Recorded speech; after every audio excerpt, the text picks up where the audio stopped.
So guys आज हमारे साथ उत्कर्ष है एंड उत्कर्ष मेरे ही एक स्टूडेंट है। इन्होंने टॉप 5 प्रोडक्ट बेस्ड वर्ल्ड की क्लिनिकल रिसर्च कंपनी में इंटरव्यू क्रैक किए हैं। तो आगे की चीज़ें उत्कर्ष खुद ही बताएंगे। हेलो एवरीवन, मेरा नाम उत्कर्ष मिश्रा है।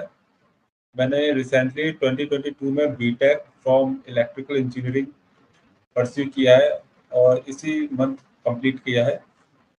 तो मैंने रिसेंटली में 2 कंपनीज जो सीआरओ है, one of the largest in the world, उनका इंटरव्यू क्रैक किया है और कल ही मेरी ज्वाइनिंग है।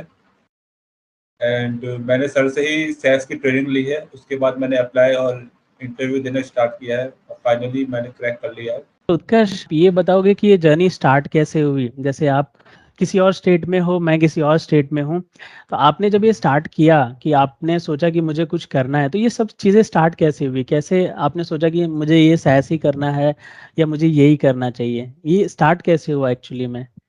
तो सर जर्नी तो ऐसे स्टार्ट हुई कि सर मैं कॉलेज के फाइनल ईयर में था। तो sir as you all know कि आईटी सेक्टर सर बहुत ही बड़ा सेक्टर है और हर कोई इसमें जाना चाहता है। तो सर ऐसे ही मैं भी थोड़ा कंफ्यूज था कि मुझे आगे क्या करना है, क्योंकि मेरा कॉलेज भी कंप्लीट होने वाला था। लास्ट 6 मंथ्स बचे थे दिसंबर के आसपास। तो फिर मैंने थोड़ा सर्च करना स्टार्ट किया और मैं थोड़ा कंफ्यूज था कि आफ्टर इलेक्ट्रिकल इंजीनियरिंग आईटी में कैसे एंटर करूँ। क्योंकि सर मुझे बेसिकली कोडिंग में ज़्यादा इंटरेस्ट था नहीं, क्योंकि मुझे डेटा स्ट्रक्चर और एल्गोरिथम ज़्यादा समझ में नहीं आती थी। तो मैं सोचा कुछ थोड़ा हटके करते हैं और पहले देखते हैं इंटरनेट पे। तो सर मैंने ऐसे ही सर्च करता रहा तो यूट्यूब पे सर एक मैंने डाला कि scope in IT after electrical engineering. तो सर आपका वीडियो सजेस्ट हुआ। तो सर मैंने आपका वीडियो देखा तो आपने उसमें सैस के बारे में बताया था। तो सर मैंने फिर देखा कि सैस क्या होता है। सर थोड़े आपके और वीडियोस देखे। फिर सर आपको कांटेक्ट करने की कोशिश की, फिर आपसे बात हुई, आपने बताया कि सैस क्या होता है और कहाँ कहाँ यूज़ होता है। और तो सर मुझे ये थोड़ा डिफरेंट फील्ड लगा कि हाँ, इसमें थोड़ा कोडिंग भी है और थोड़ा डिफरेंट फील्ड भी है। तो चलो इसे ट्राई करके देखते हैं। वैसे लास्ट के 6 मंथ्स मुझे इंटर्नशिप करनी है, तो इस फील्ड में एक बार ट्राई करके देखते हैं। तो सर फिर मैंने आपको कांटेक्ट किया, फिर आपने मुझे पूरा प्रोसेस समझाया।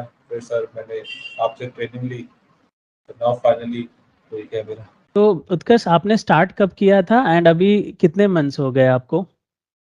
सर 15 जैन को स्टार्ट किया था, 15 जनवरी को। हम्म। अभी सर 5.5 मंथ कंप्लीट हो जाएंगे 13 जून को। ओके। सो उत्कर्ष एक टाइम था, मुझे याद है कि हमारी स्टार्टिंग में कॉल्स पे बात होती थी, उस वक्त आपको इंटरव्यूज नहीं मिल रहे थे, आप बता रहे थे। तो यस। मैंने तो अपनी तरफ से जो गाइड करना था वो तो किया ही था आपको।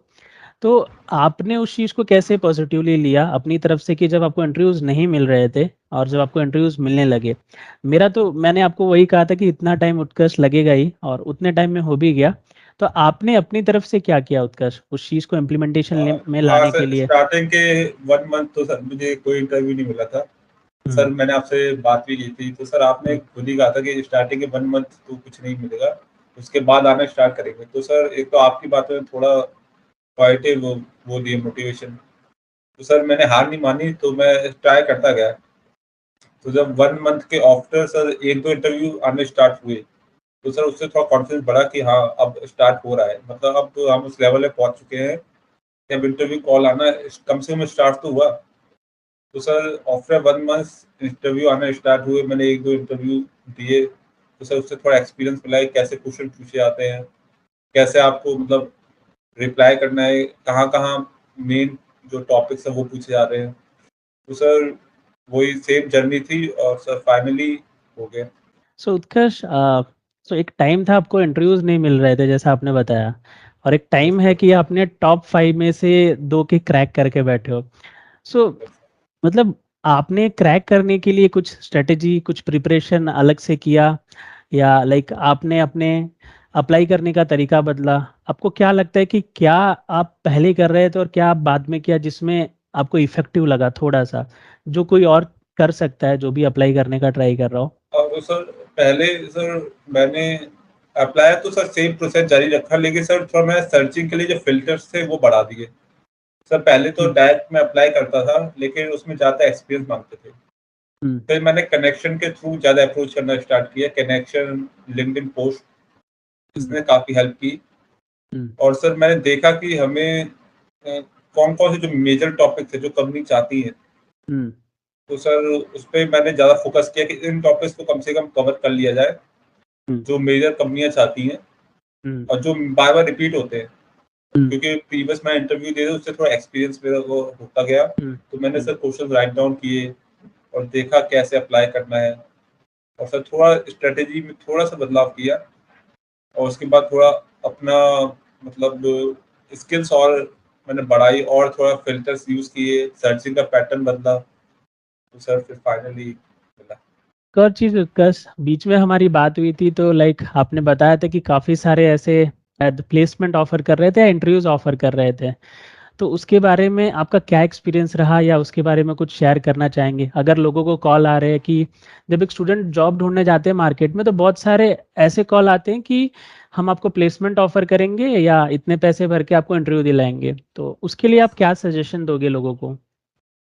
सर मैं यही सजेस्ट करूंगा कि अगर आपको इंटरव्यू कॉल आए और उसके लिए आपसे वो कोई मनी चार्ज करे, तो सर ये फ्रॉड होता है। ऐसा मतलब कुछ नहीं होता, कोई पैसे नहीं लगते इंटरव्यूज के लिए, क्योंकि कंपनी को बंदों की जरूरत है और company interview free of cost, everything is free of cost. तो अगर कोई चार्ज मांगे या फिर कोई आपको विक्टिमाइज करे कि हम आपकी यहाँ लगवा देंगे, आप हमें इतना चार्ज करिए, और ऐसा कुछ करे तो ऐसा हमें फंसना नहीं चाहिए, क्योंकि मैं एक बार फंस चुका हूँ। मैं भी ऐसे चाह रहा था ऐसा हो जाए, लेकिन अगर आपसे कोई ऐसा बहुत कह रहा है तो आप बोलिए सर पहले आप तो मुझे ऑफर लेटर दिलवा दिए या फिर उसके बाद देखा जाएगा, लेकिन पहले पैसे ना देना और किसी भी तरह से फाइनेंशियल फूल मत बनिए। उत्कर्ष, जो आपकी करंट कंपनी है तो लाइक उन्होंने आपको, आपने बताया कि वर्क फ्रॉम होम दिया है, सो मोस्ट प्रोबब्ली ऐसा होता है कि फ्रेशर को वर्क फ्रॉम होम नहीं मिलता, तो लाइक आपने वर्क फ्रॉम होम कंपनी से मांगा था या उन्होंने सामने से आपको वर्क फ्रॉम होम ऑफर किया? सामने से ही ऑफर किया था, शायद अभी कोरोना के केसेस भी बढ़ गए या फिर उनकी पॉलिसी होगी कंपनी पॉलिसी, तो सामने से ऑफर किया। ऐसा अगर फ्रेशर हो, अगर आपको ऑन साइट बुलाए तो भी सर आप जा सकते हैं, क्योंकि आपको तो सीखने को ही मिलेगा। ऐसे तो गाइस देखो, उत्कर्ष सही कहा कि एज अ फ्रेशर आपको दोनों अपॉर्चुनिटी के लिए ओपन रहना चाहिए, क्योंकि मेरा ऐसा मानना है कि घर पे आपका सीखने का कर्व उतना तेज नहीं रहता जितना कंपेयर टू कंपनी में, बट कंपनी दे रही है तो इट मीन्स उन्होंने अच्छा खासा सेट कर रखा होगा कि कैसे आपको ट्रेन करेंगे घर पे रह के भी, बट आपको मौका मिलता है तो आप ऑन साइट जाओ, वहाँ सीखने का, मेन चीज सीखने का आपको एज अ फ्रेशर बहुत अच्छा मिलता है, तो ये एक मेरा सजेशन है। एंड उत्कर्ष, एक और चीज कि जैसे आपने मुझसे सैस सीखा, तो सैस मल्टीपल कंपनीज में यूज होता है, राइट? तो आपने लाइक क्लिनिकल चूज किया, ये पहले से आपकी चॉइस थी या इसके पीछे कोई रीजन था ऐसा कुछ पर्टिकुलर? हाँ सर, मेरी फर्स्ट प्रेफरेंस क्लिनिकल थी, क्योंकि सर क्लिनिकल एक अपने आप में एक प्रीमियम इंडस्ट्री है, लेकिन ऐसा जरूरी नहीं है। आईटी सेक्टर या बैंकिंग में भी बहुत यूज होता है, आई बैंकिंग एंड इंश्योरेंस कंपनीज में यूज होता है। तो सर लेकिन एज ऑफ माई, मैं सर क्लिनिकल में जाना चाहता था, क्योंकि ये प्रीमियम इंडस्ट्री है और थोड़ा इसमें कर्व अच्छा रहता है। तो सर मैंने उसमें कोशिश की, तो उसमें थोड़ा टाइम लगा, क्योंकि सर 2-3 लोगों का मेरे से पहले भी हो गया था, तो ऐसा लगा कि उनका हो गया, मेरा नहीं हुआ। लेकिन थोड़ा अगर हमको अच्छी चीज चाहिए तो उसके लिए पेशेंस तो रखना पड़ेगा, और मेरे पास थोड़ा था टाइम तो मैंने उसी को दिया, तो मैंने क्लिनिकली चूज किया। एक और चीज उत्कर्ष, आप ऑन कैमरा बोल रहे हो कि क्लिनिकल एक प्रीमियम इंडस्ट्री है, तो ये वीडियो बैंकिंग और इंश्योरेंस वाले बंदे भी देख रहे होंगे। जो सच है तो सच है। ओके, तो गाइस उत्कर्ष ने क्लिनिकल चूज इसलिए किया कि देखो, प्रीमियम इंडस्ट्री अपने में सारी इंडस्ट्री प्रीमियम है, लेकिन उत्कर्ष ने जब मुझसे पहली बार कनेक्ट किया था ना, तभी उत्कर्ष ने ये बात मुझे कही थी क्लिनिकल की, उनकी पहले से एक चॉइस भी थी उसमें जाना, तो ये भी एक एडिशनल चीज है। एंड वैसे तो बोलते हैं ना, ये सब इकोनॉमी के पिलर्स ही हैं, बैंकिंग हो गया, क्लिनिकल हो गया, इंश्योरेंस हो गया, बिकॉज एक इंसान को जीने के लिए मतलब ड्रग की ज़रूरत पड़ती है, और जैसे बीमारियां बढ़ रही हैं उनके ऊपर रिसर्च भी बढ़ रही हैं। सिमिलरली बैंक्स नहीं रहेगी तो इकोनॉमी कोलैप्स कर जाएगी, क्योंकि कितना भी बड़ा व्यक्ति हो उसे लोन की ज़रूरत पड़ती है, उसे फाइनेंसिंग की ज़रूरत पड़ती है और काफ़ी चीज़ों की ज़रूरत पड़ती है। ऐसे ही ऑडिट फर्म्स हैं, एंड शायद सिर्फ इन 3 इंडस्ट्री में नहीं, काफ़ी जगह यूज़ होता है। एंड SaaS ही नहीं, मार्केट में बहुत सारे सॉफ्टवेयर हैं, बट उत्कर्ष ने अपने हिसाब से SaaS चूज़ किया। वो उनके रीज़न्स हो सकते हैं। जो ये वीडियो देख रहा है, आप अपनी खुद की रिसर्च करो और अपने हिसाब से खुद चूज़ करो आपके लिए बेटर क्या है। किसी का देख के ब्लाइंडली कोई चीज़ स्टार्ट मत कर दें। सो उत्कर्ष, एक और चीज़ कि को ऑफर लेटर आने में कितना टाइम लग गया? तो ऑफर लेटर सर जब इंटरव्यू स्टार्ट हुआ तो सर उन्होंने इंटरव्यू लिया, फिर सर आफ्टर 1 वीक एचआर से कंफर्म हुआ कि आपका सिलेक्शन हुआ है। Sir we can take around 15 days, so 15 to 20 days offer letter आने में टाइम लगता है। यानी 15 डेज वी कैन 15 15। से 20 दिन के अंदर वो रिवर्ट कर देते। तो आपने बीच में उत्कर्ष कोई फॉलो अप भी लिया था एचआर से? सर एचआर ने आफ्टर 1 वीक मतलब मैंने उनसे फॉलो अप लिया तो उन्होंने कंफर्म कर दिया कि आपका सिलेक्शन हो गया है। हम्म। तो सर आफ्टर 1 वीक मतलब ओरली कंफर्म कर दिया, लेकिन सर जो रिटर्न हम्म। डॉक्यूमेंट्स होते हैं उनमें थोड़ा 2-3 हफ्ते का समय लग सकता है। तो अप्रोक्स 20 डेज हम मान के चल सकते हैं उसके लिए। तो ये ऑफर लेटर फाइनली जिसमें आप ज्वाइन करने वाले हो, वैसे तो आपको मल्टीपल मिले, तो जिसमें आप ज्वाइन करने वाले हो उसकी डेट क्या थी ऑफर लेटर जब उन्होंने आपको दिया फाइनली कंफर्मेशन? तो उसकी डेट थी 15 15 जून के आसपास। 15 जी जून के आसपास। तो सर। आपने अपने घर पे बता रखा था कि मेरा यहाँ पे प्रोसेस चल रहा है, कि आपने ऑफर आने के बाद बताया? सर मैंने तो सर जब तक ज्वाइनिंग डेट नहीं आई और जब तक हम्म, सारे डॉक्यूमेंट्स क्लियर नहीं हो गए तब तक तो बताया नहीं। अच्छा। हाँ जब मेरा ज्वाइनिंग डेट और डॉक्यूमेंट्स, मेरा सर हम्म। डॉक्यूमेंट्स का इशू था हम्म। क्योंकि मेरा फाइनल ईयर की मार्कशीट अभी कॉलेज से रिजल्ट आया नहीं था। हम्म। तो सर उसके लिए भी कुछ मामला अटका हुआ था, तो सर मैंने हम्म। इसलिए नहीं बताया। हम्म। एक बार जब सब क्लियर हो गया कि हाँ अब हो जाएगी ज्वाइनिंग तो सर मैंने हम्म। बताया। ओके। सो लाइक घर वालों का कैसा रिएक्शन था जब आपने बताया, तो आपके मम्मी पापा का? हाँ और सर सबसे बहुत पहले खुश थे। उत्कर्ष आपने किसको बताया घर पे? हाँ सर घर पे पापा तो सर अपनी ड्यूटी पे थे तो मदर और सिस्टर हम्म। को बताया, तो सर हम्म। बहुत खुश हुए। हम्म। उन्होंने मतलब बोला कि जो तुमने कोचिंग की है कम से कम तुमने उस कोचिंग का एक पॉजिटिव रिजल्ट तो दिया। नहीं सर हम्म। ऐसा होता है कि कोचिंग कर लेते कुछ होता ही नहीं है या हम्म। फिर हम्म। हमारा सीखने कोई मतलब नहीं होता। तो हम्म। सर खुश हुए और मैं सर पिछले 3 महीने से कर रहा था, कोशिश कर रहा हम्म। था, तो सर वो लोग हम्म। भी देख रहे थे कि मतलब इंटरव्यू दे रहा है अभी तो इसका कुछ रिजल्ट नहीं आ रहा। हम्म। सर फाइनली जब बताया तो सर खुशी, और जो one of the largest company से अगर ऑफर आता है तो हम्म। सर अलग ही खुशी होती हम्म। है। सो गाइस देखो, यहाँ पे देखने और समझने की बात ये है, उत्कर्ष बिलोंग करते हैं इलेक्ट्रिकल से। उत्कर्ष सेलेक्ट हुए one of the top 5 clinical research company में। तो इससे क्या आपको जानने मिलता है कि इट डजेंट मैटर आप किस बैकग्राउंड से बिलोंग करते हो, इट मैटर्स कि आप उस चीज़ के लिए डिजर्विंग बने कि नहीं, आपने उस स्किल एक्वायर की कि नहीं, और उस जर्नी के थ्रू आप उस लायक बने कि नहीं, राइट? इस बीच में आपको बहुत लोग मिलेंगे कि हम आपको ये करा देते हैं, वो करा देते हैं, ऐसे इंटरव्यू दिला देते हैं, बट जिस दिन जिंदगी में आपको बोलता है ना कि कोई हम यही करा देंगे, ऐसे करा देंगे, वैसे करा देंगे, समझो आपकी जिंदगी में दिक्कतें बढ़ने वाली हैं। क्योंकि आप खड़े हमेशा अपने पैरों पे रहते हो, किसी और के पैर पे आप खड़े नहीं रहते, राइट? सो आप खुद ही मेहनत करो, खुद ही प्रोसेस को जानो, एंड मिनिमम मैं बोलता हूँ सबको कि 6 to 8 मंथ्स का टाइम देना चाहिए मिनिमम। क्यों? क्योंकि उस जर्नी पे आप डिजर्विंग बनते हो, आप करते करते करते करते आप डिजर्विंग बन जाते हो, राइट? तो ये चीजें थी। सो उत्कर्ष, एक और चीज कि आपको लाइक ये जर्नी के दौरान जब आपको इंटरव्यूज नहीं मिल रहे थे, ये चीज़ें काम नहीं कर रही थी, तो कहीं न कहीं लाइक ये जर्नी के दौरान जब इंटरव्यू नहीं मिल रहे थे, तो कहीं न कहीं ऐसा होता है ना, हम डीमोटिवेट हो जाते हैं उत्कर्ष। सर तो उस सर। दौरान आपने आपको खुद को कैसे हैंडल किया, कि कैसे ये सोचा कि नहीं मुझे छोड़ना नहीं है, गिव अप नहीं करना है और मैं करता रहूँगा? हाँ सर मैं भी सर डिमोटिवेट बहुत बार होता था, तो सर मैं हुँ। आपको कॉल कर लिया करता था, फिर सर आप हुँ। मुझे समझाते थे कि ये एक प्रोसेस है, अगर हमें हुँ। कुछ अच्छा करना है तो थोड़ा टाइम तो लगता है। हुँ। और एक वो मोटिवेशन मिलता था। हुँ। और सर मैं देखता था कि और भी लोगों ने ऐसे ही किया है, तो सर मैं उन्हें ही फॉलो करने की कोशिश करता था। हुँ। और सर थोड़ा स्टार्टिंग में था, लेकिन सर एक बार जब हमें 1 या 2 इंटरव्यू कॉल आने स्टार्ट हो जाते हैं तो थोड़ा मोटिवेशन अप होता है। तो सर धीरे-धीरे एक प्रोसेस है, उससे पहले कुछ हो नहीं सकता।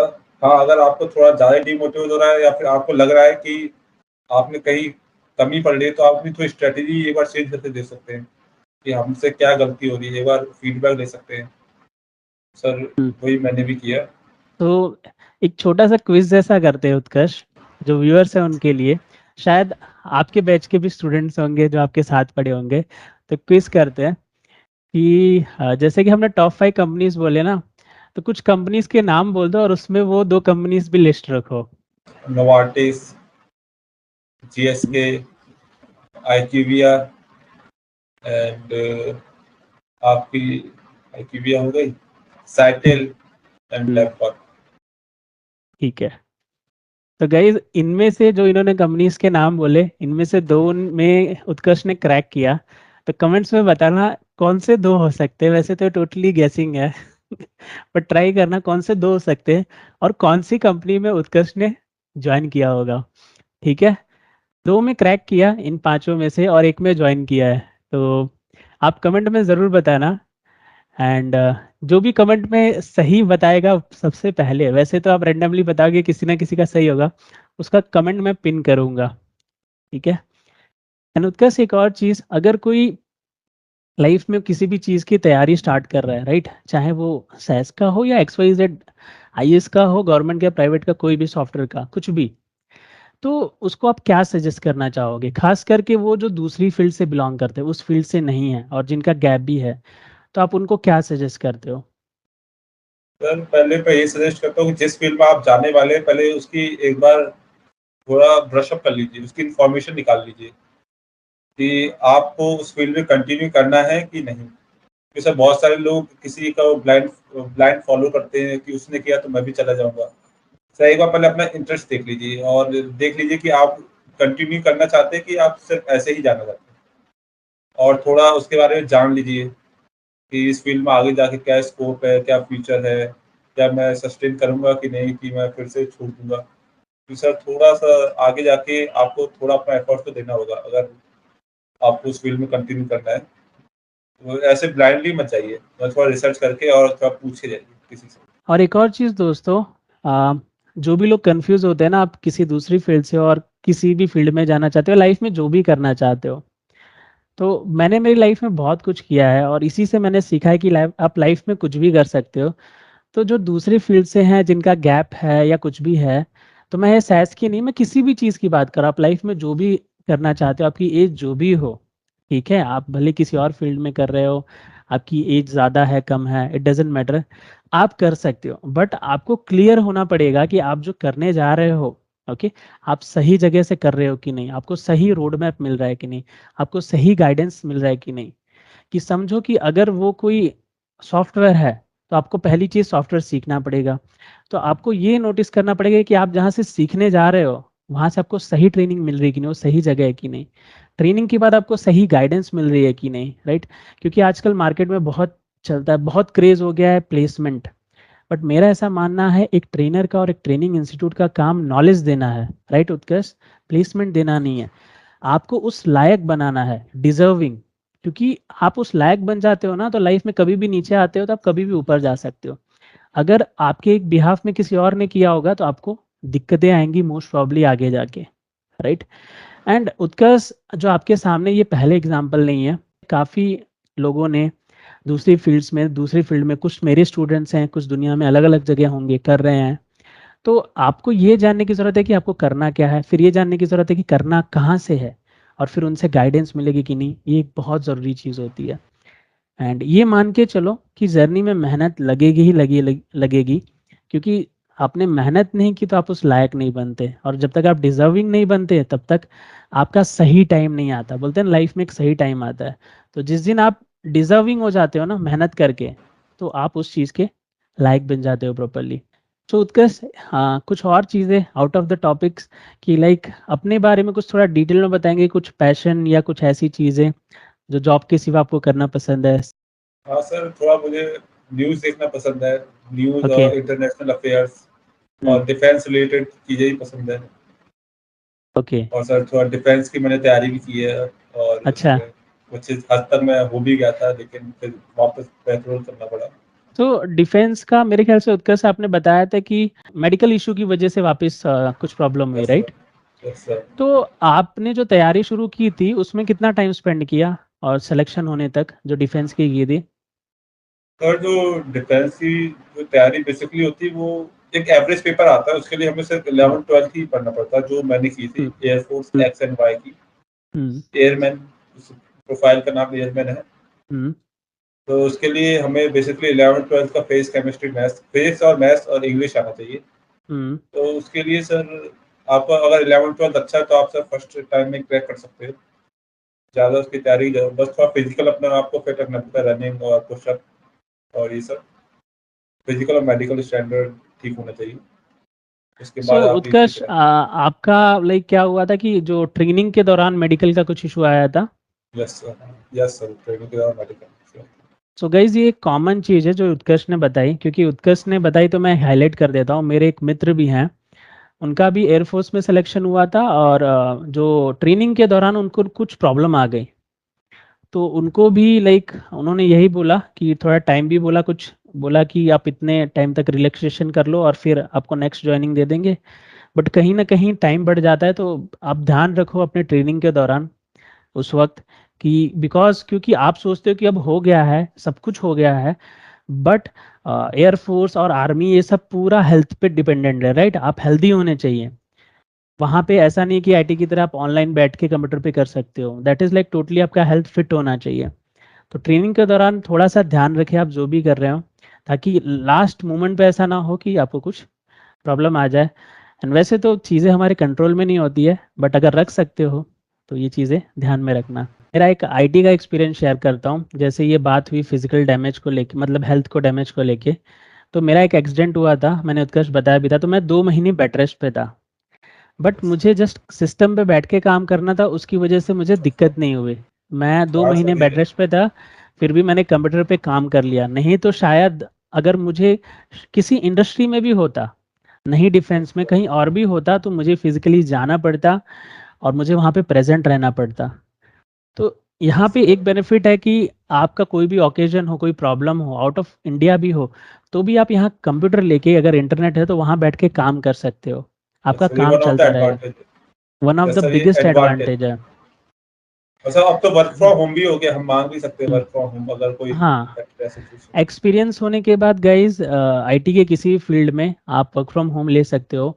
बट देखो, दो चीज़ें होती हैं, आप खुद के देखो कि आपका नॉलेज बढ़ रहा है कि नहीं, आप मैच्योर हो रहे हो कि नहीं टाइम के साथ। वर्क फ्रॉम होम कोई बड़ी चीज़ नहीं है, कंपनी खुशी खुशी आपको दे देगी वर्क फ्रॉम होम, कंपनी को कोई प्रॉब्लम नहीं है। कंपनी चाहती है बस आप सीखते रहो, आपको कोई दिक्कत ना हो। क्योंकि ये वर्क फ्रॉम होम के बेनिफिट भी हैं, लॉस भी हैं। बेनिफिट ये है कि इमरजेंसी में आप अपने घर पे रहते हो, जो करना है कर सकते हो, या आईटी की जॉब है घर पे भी आ सकते हो। बट लॉस ये है कि कभी कभार इंसान वो एक टेबल चेयर पे बैठे बैठे लगता है कि वो उसी बॉक्स में रह गया है, वो दुनिया में कुछ देख ही नहीं रहा, एक्टिवी कर ही एक्सप्लोर नहीं नहीं रहा। सर, एक्सप्लोर नहीं कर हाँ, पाते। हाँ, भले वो वर्ल्ड की टॉप 1 कंपनी में क्यों ना हो, लेकिन वो एनवायरनमेंट उसको ऐसा लगता ही नहीं कि मैं टॉप 1 में हूँ, क्योंकि इन द एंड वो घर पे बैठा हुआ है। So, कुछ बेनिफिट्स होते हैं, लॉस भी होते हैं, ये आपके ऊपर डिपेंड होता है कि आप कैसे उस चीज को यूटिलाइज करते हैं गाइस। सो उत्कर्ष, फाइनली अपने व्यूअर्स को कुछ कहना चाहेंगे, कुछ आपकी तरफ से सीख? यस सर, सर मैं यही कहना चाहूंगा कि जो जिस चीज में आपका इंटरेस्ट है उस चीज में जाने की कोशिश करिए। लाइक मेरा इंटरेस्ट इस फील्ड में डेवलप हुआ, और आपको भी अगर जिस चीज में इंटरेस्ट हो उसमें जाने की कोशिश करिए, एज कम्पेयर टू जो चीज पूरी दुनिया कर रही है। तो सर उसमें आपको ज़्यादा एडवांटेज मिलेगा।